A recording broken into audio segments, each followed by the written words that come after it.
Oke, assalamualaikum warahmatullahi wabarakatuh.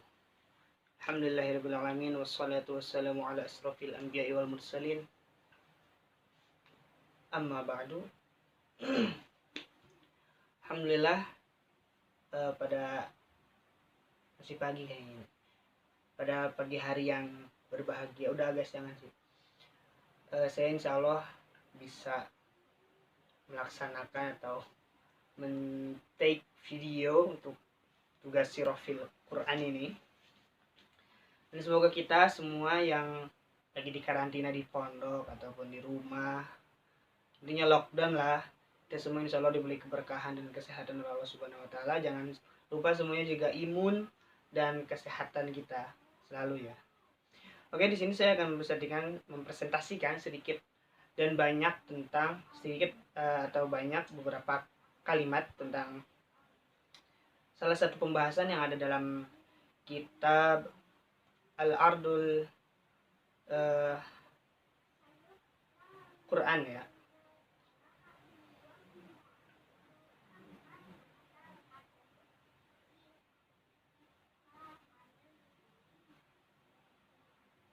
Sabar bro. Oke, di sini saya menggunakan media handphone. Yang mana kita tahu ini handphone adalah salah satu teknologi yang canggih. Jadi kita nggak perlu bawa kitab-kitab kemana-mana karena kita sudah punya kitab dalam satu mesin yang super canggih ini ya. Kita manfaatkan sebaik-baiknya. Oke, di sini saya akan menjelaskan atau mempresentasikan tentang hikmah pernikahan Rasulullah SAW dengan Zainab binti Jahash dalam kitab Al-Ardul Quran li Sirati Rasul karya Dr. Umar Yusuf Hamzah ya.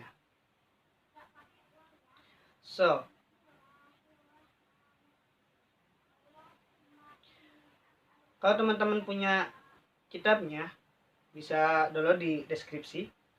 Itu teman-teman bisa buka halaman 414. Di sana ada al-hikmatu min zawajin Nabi sallallahu alaihi wasallam min Sayyidati Zainab binti Jahash radhiyallahu anha. Nah, di sini menjelaskan tentang hikmah pernikahan Rasulullah SAW dengan Zainab binti Jahash. Yang mana sebelumnya itu ada bab yang menceritakan tentang keraguan-keraguan antara pernikahan Siti Zainab dengan Rasulullah SAW.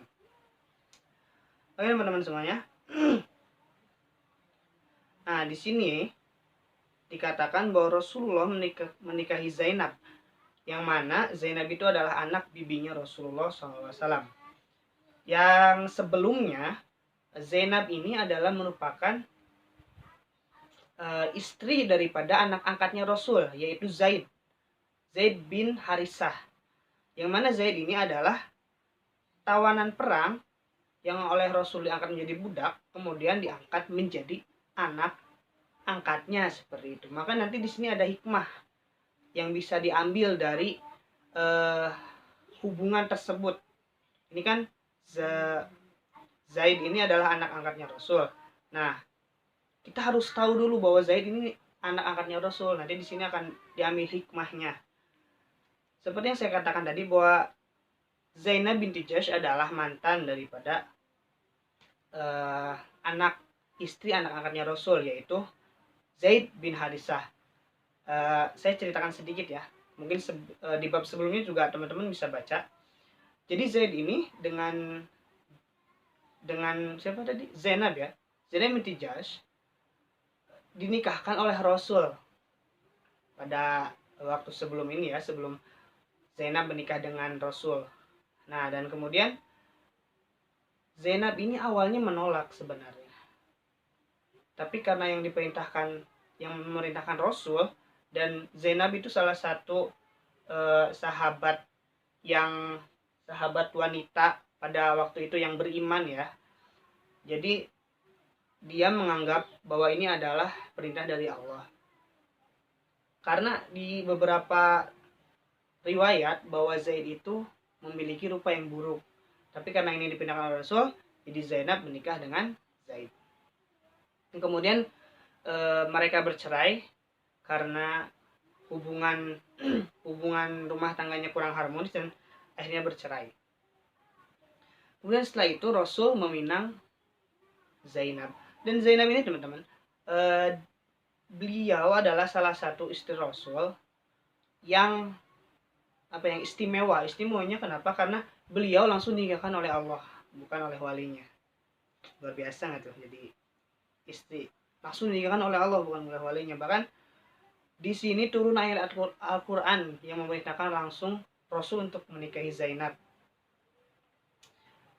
Ayat Al-Qurannya adalah dalam surat Al-Ahzab ayat 37. Jika dalam kitab itu teman-teman akan menemukan penggalannya saja ya. Di sini akan saya bacakan. Auzubillahi minasyaitonir rajim. Falamma qad zaidun minha wataran zawwajnaha likai la yakuna 'alal mu'minina harajun fi azwaji ad'iyaihim idza qadaw minhunna watran wa kana amrullahi maf'ula. Di sini kalau teman-teman mau baca artinya silakan, tapi di sini saya akan menyampaikan tentang tafsiran dalam kitab Jalalain ya, kalangan Imam Jalaluddin As-Suyuti. Maka tatkala Zaid telah mengakhiri keperluan terhadap istrinya, yakni kebutuhannya, kami kawinkan kamu kepada Muhammad ya, kamu Muhammad dengan Zainab.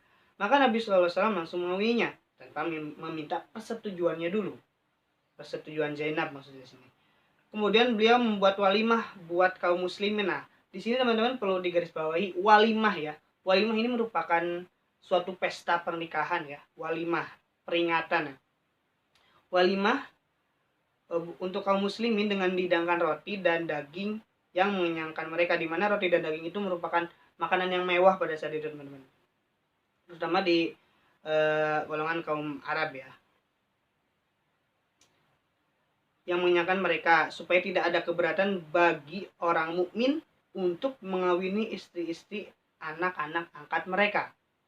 Apabila anak-anak angkat itu telah menyelesaikan keperluannya daripada istrinya, dan adalah ketetapan Allah itu, apa yang telah dipastikan olehnya pasti terjadi. Sudah mendapatkan poinnya? Kalau teman-teman benar-benar memperhatikan tafsiran yang saya bacakan tadi, di situ sudah ada hikmahnya teman-teman. Apa hikmahnya? Di sini hikmahnya adalah bahwasannya pada zaman jahiliyah itu, apabila ada seorang bapak angkat misalkan ya, atau anak angkat, kemudian bapak angkatnya itu mengawini si mantan istrinya, anak angkat itu akan menjadi aib, bahkan tidak diperbolehkan. Kalau bahasa Islamnya diharamkan mungkin ya, karena mungkin kan waktu itu belum Islam, jadi mungkin bahasanya bukan haram. Jadi mungkin kalau bahasa Islamnya diharamkan untuk menikahi mantan istri dari anak-anak mereka. Nah di sini Rasulullah atas perintah Allah Subhanahu Wa Taala menghapuskan hal tersebut, budaya jahiliyah tersebut. Maka Rasul menikahlah dengan Zainab, dan tadi telah disebutkan menggelar walimah. Nah, karena tujuannya untuk mengambil hikmah yang sangat besar di sini. Boleh ditunjukkan oleh Rasul, kalian boleh menikahi istri-istri mantan anak angkat kalian. Jangan meneruskan budaya jahiliyah yang dulu. Ini ketetapan Allah seperti itu. Nah, itu hikmahnya ya teman-teman. Tapi di sini ada bonus yang mungkin agak keluar dari hikmah pernikahan Rasul dengan Siti Zainab. Tapi di sini ada pembahasan yang nyelip-nyelip di bab itu. Di sini ada, teman-teman bisa lihat, masih di halaman yang sama. Oh enggak. Ini di halaman 415 ya. Iya, di halaman.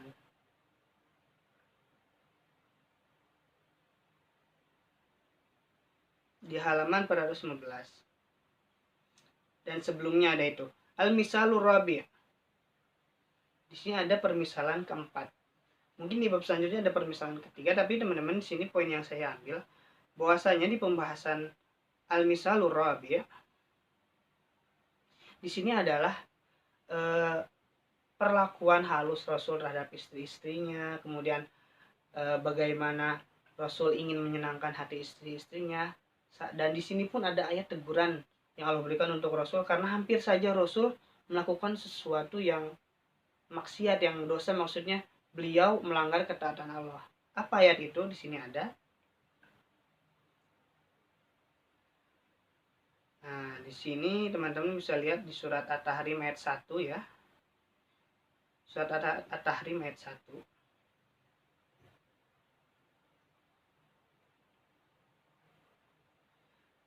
A'udzu minasyaitonir ya ayuhan nabiyyu lima tuharrimu ma ahallallahu laka tabtaghi maradata azwajik wallahu ghafurur rahim. Kalau teman-teman baca artinya boleh, tapi di sini saya akan menyampaikan tafsirnya yang disampaikan oleh Imam Jalaluddin As-Suyuti dalam kitabnya Al-Jalalain. Hai Nabi, mengapa kamu mengharamkan apa yang Allah menghalalkannya bagimu? Mengenai istri budak wanitamu, yakni Maria Qibtiyah, yaitu sewaktu Nabi SAW menggaulinya di rumah. Nah, jadi waktu itu teman-teman, Rasul pernah menggauli budak, istri dari budaknya, yaitu namanya Maria Qibtiyah, di rumah Hafsah, yang mana Hafsah ini adalah salah satu dari istri Nabi. Sedangkan pada waktu itu Hafsah tidak ada di rumah, nggak ada lagi kemana. Mungkin Nabi, kasih kan manusia kan, Nabi kan masih tetap mau gitu kan. Dan kemudian digaulilah di rumahnya. Kemudian saat Hafsah datang itu dia katanya nggak terima gitu, nggak terima bahwa di Nabi itu pernah menggauli budaknya si Maria Qibtiyah di kasur dan di tempat Hafsah yang merupakan salah satu istri Nabi. Hafsah nggak terima nih. Nah, terus Nabi itu langsung berbicara, sesungguhnya Siti Maria, si istri yang budaknya yang digauli oleh Nabi itu haram atas diriku. Kemudian dengan mengharamkannya atas dirimu, keriduan istri-istrimu.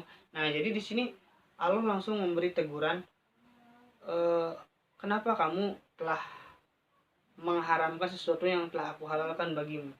Kan kalau misalkan budak dan istrinya itu kan udah kayak punya kita gitu ya, udah bebas mau digimana aja, udah halal, kenapa kamu haramin? Nah, di sini adalah hikmahnya, Rasul selalu ingin menyenangkan hati istri-istrinya, dan hampir keluar dari konteks ketaatan kepada Allah. Namun Rasul ditegur oleh Allah dan tidak, maksudnya keharaman ini tidak sampai menjadi suatu keharaman yang benar-benar gitu. Rasul hanya ingin menyenangkan istrinya, namun Allah langsung menegurnya dan Rasul langsung taat kembali kepada Allah Subhanahu wa Ta'ala. Oke, mungkin sekian saja dari saya. Videonya lumayan panjang.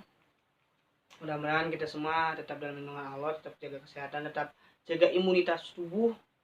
Yang lockdown di pesantren, yang lockdown di rumah, insya Allah kita semua punya berkah di balik semuanya. Semoga si corona ini benar-benar hilang lah, cepat hilang lah, daripada bingung gitu kan kita. Ya, terima kasih atas segala perhatiannya, mohon maaf atas segala kekurangannya. Wassalamualaikum warahmatullahi wabarakatuh.